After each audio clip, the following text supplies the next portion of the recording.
एक लड़का और एक लड़की एक दूसरे से हद से ज़्यादा प्यार करते हैं। वो अपने घर वालों से बहाना बनाकर घर से बाहर निकल जाते हैं। दोस्तों, लड़की तो ये कहती है कि मैं अपनी सहेलियों के साथ घूमने के लिए टूर पर जा रही हूँ। लड़का भी कुछ ऐसा ही बहाना बनाता है और दोनों के दोनों किसी सहेली और किसी दूसरे दोस्त के साथ ना होकर दोनों आपस में एक दूसरे के साथ एक लॉज में चले जाते हैं और वहीं पर 5 दिनों तक उसी कमरे के अंदर रहते हैं। दोस्तों, जैसे ही 5वां दिन आता है, उस कमरे के अंदर अचानक ही आग लग जाती है और आग में झुलसकर इन दोनों की मौत हो जाती है। दोस्तों, बड़ा सवाल कि वो आग लगी थी या लगाई गई थी, क्या मामला हुआ था। अगर आप लोग भी पूरे मामले को डिटेल से जानना चाहते हैं कहाँ का ये मामला है, तो वीडियो को जरा सा भी स्किप ना करें, लास्ट तक वीडियो को जरूर देखिएगा। आगे बढ़ने से पहले हमारी वही रिक्वेस्ट कि जो हमारे चैनल के साथ नए हैं, कृपया करके चैनल को फॉलो कर लें, बेल आइकन को जरूर प्रेस करें। नमस्कार,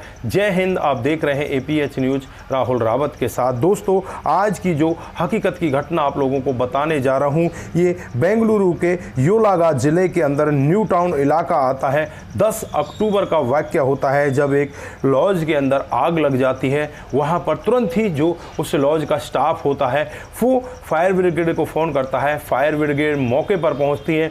तब यहाँ पर देखा जाता है कि जो होटल है उसका जो तीसरी फ्लोर है उसमें कमरा नंबर 5 है, उसमें आग लगी हुई है। आसपास के कमरों में भी आग फैल रही है। आनन फानन में ही उस कमरे का दरवाज़ा तोड़ा जाता है। फायर ब्रिगेड यहाँ पर आग को बुझाने की कोशिश करती है और जब कमरे के अंदर जाकर देखा जाता है तो आंखें फटी की फटी रह जाती हैं। कमरे के अंदर एक लड़का जो बेड के ही पास पड़ा हुआ है वो बिल्कुल जल चुका है और यहाँ पर जो होटल स्टाफ है उससे पूछा भी जाता है कि यहाँ पर और कोई भी इसके साथ में था, तो पता चलता है कि लड़की भी इसके साथ में थी। दोस्तों, उस लड़की की जांच पड़ताल की जाती है तो वो बाथरूम के अंदर होती है जहाँ पर उसने सावर चला रखा था। दोस्तों, उसकी भी यहाँ पर मौत हो चुकी होती है। दोनों डेड बॉडियों को उठाया जाता है, उठाकर उन्हें पोस्टमार्टम के लिए भेज दिया जाता है। दोस्तों, अब यहाँ पर पुलिस अपनी जाँच पड़ताल में लग जाती है कि ये मामला हुआ कैसे, ये लोग हैं कौन, क्या हुआ था, पूरी डिटेल यहाँ पर वो खंगालने लगती है। आसपास के CCTV कैमरों को खंगालती है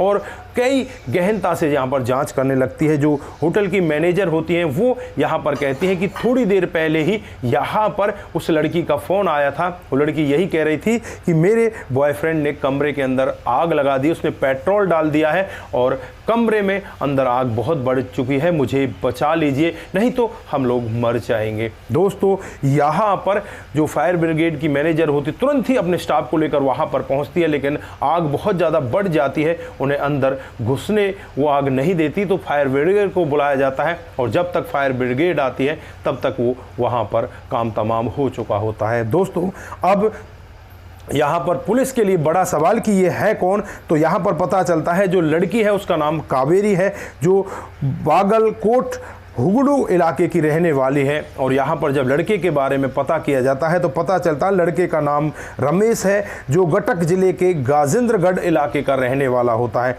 दोस्तों, अब यहाँ पर बड़ा सवाल कि इन लोगों ने ये कदम उठाया या अंदर कोई शॉर्ट सर्किट वगैरह हो गई उसकी वजह से ये आग लगी है। दोस्तों, यहाँ पर पुलिस अपनी जांच पड़ताल में लग जाती है। इस लड़के का जो पेटीएम वगैरह है वो सब कुछ जांचा जाता है, मोबाइल ट्रेसिंग पर लगाया जाता है, उसमें कॉल डिटेल वगैरह सब कुछ पूरी गहनता से जांच पड़ताल होती है। तो पता चलता है कि पेटीएम से ये आज ही 50 से 60 रुपये का कोई पेट्रोल वगैरह लेकर आया है और इसके हाथ में एक पॉलीथीन है और पॉलीथीन को लेकर ये CCTV में भी जाता हुआ अंदर दिखाई दे रहा है। दोस्तों, यहाँ पर ये लोग आए कैसे, तो इस सब के बारे में भी मैं आपको बता दूं। ये लड़का और ये लड़की एक दूसरे से आपस में प्यार किया करते और यहाँ पर जो लड़की होती है वो यही कहकर आती है कि मैं अपने सहेलियों के साथ घूमने के लिए बाहर जा रही हूँ। लड़का भी कुछ ऐसा ही बहाना बनाता है। दोनों के दोनों अपने घर वालों से ऐसा बहाना बनाकर यहाँ पर इस लॉज में आकर कमरा नंबर 5 बुक कर लेते हैं और पिछले 5 दिनों से वो इसी कमरे के अंदर हैं और यहाँ पर एक दूसरे के साथ इनकी बातचीत चल रही है। पुलिस रिपोर्ट के आधार पर यहाँ पर खुलासा यही होता है। पुलिस यहाँ पर एक कहानी बताती है कहानी यही बताती है कि ये लड़का और लड़की एक दूसरे से प्यार करते हैं और लड़का यहाँ पर इस लड़की के ऊपर शादी का दबाव बना रहा था कि तू मुझसे शादी कर ले, लेकिन यहाँ पर ये लड़की अपने घर वालों से कहने की हिम्मत नहीं कर पा रही थी कि घर वालों से कैसे कहे। तो यहाँ पर लड़के ने क्रोध में आकर ये कदम उठाया होगा, ऐसा कुछ यहाँ पर पुलिस रिपोर्ट के आधार पर पता चलता है। दोस्तों अब यहाँ पर आप लोग सोच रहे होंगे कि प्रेमी प्रेमिका एक दूसरे के साथ थे और 5 दिनों से वो होटल में थे और आपस में एक दूसरे के साथ सब कुछ ये कर रहे होंगे, लेकिन इन्होंने ऐसा कदम क्यों उठाया, क्या बड़ी वजह रही होगी, ये आपके जहन में भी आ रहा होगा। तो शायद यहाँ पर आप भी यही अंदाज़ा लगाएंगे कि जो पुलिस रिपोर्ट है, या तो यहाँ पर लड़की ऐसा कर रही होगी या लड़का ऐसा कर रहा होगा कि दोनों यहाँ पर शायद शादी करने के लिए राज़ी ना हो। वैसे ये फिजिकल एक दूसरे के साथ हो चुके होते हैं। तो दोस्तों ऐसी ऐसी घटनाएं भी हमारे समाज के अंदर हो रही हैं। जब घर वालों को इस सब के बारे में पता चलता है तो घर वाले यहाँ पर फूट फूट कर रोने लगते हैं और कहने लगते हैं कि हमें अंदाज़ा भी नहीं था कि ऐसा भी कुछ हो सकता है। हमारी बेटी तो हमसे ये कहकर गई थी कि मैं अपनी सहेलियों के साथ घूमने के लिए जा रही हूँ। इधर जब लड़के के घर वालों से भी बातचीत होती है तो वो भी यही कहते हैं कि हमें भी कोई अंदाज़ा नहीं था, हमें भी ऐसा ही लग रहा था कि हमारा लड़का अपने दोस्तों के साथ घूमने के लिए गया, पर हमें कहाँ पता था कि यहाँ पर वो ऐसा कांड कर देंगे। दोस्तों यहाँ पर कुछ घर वालों की भी गलती देखने को मिलती है।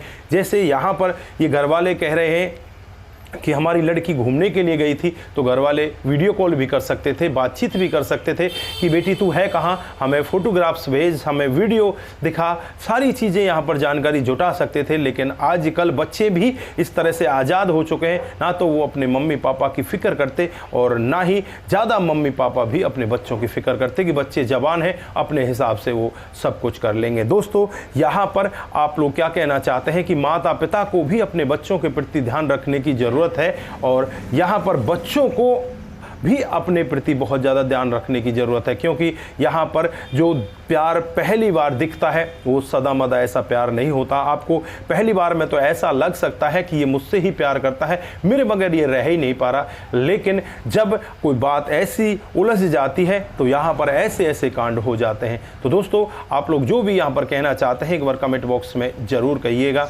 दोस्तों जिन साथियों ने हमारे पिछले वीडियोज़ पर कमेंट किए थे उनका हम नाम यहाँ पर बारी बारी से लेने वाले हैं। आता है शंकर स्वामी जी का आता है, वो लिखते हैं आपकी कहानी बहुत ही ज़्यादा अच्छी लगती है, आपका बहुत बहुत धन्यवाद। मुमन श्रीवास्तव जी, मेरा नाम सर लिया करो, नाम मुमन श्रीवास्तव, बिहार 28 से, आपका बहुत बहुत धन्यवाद।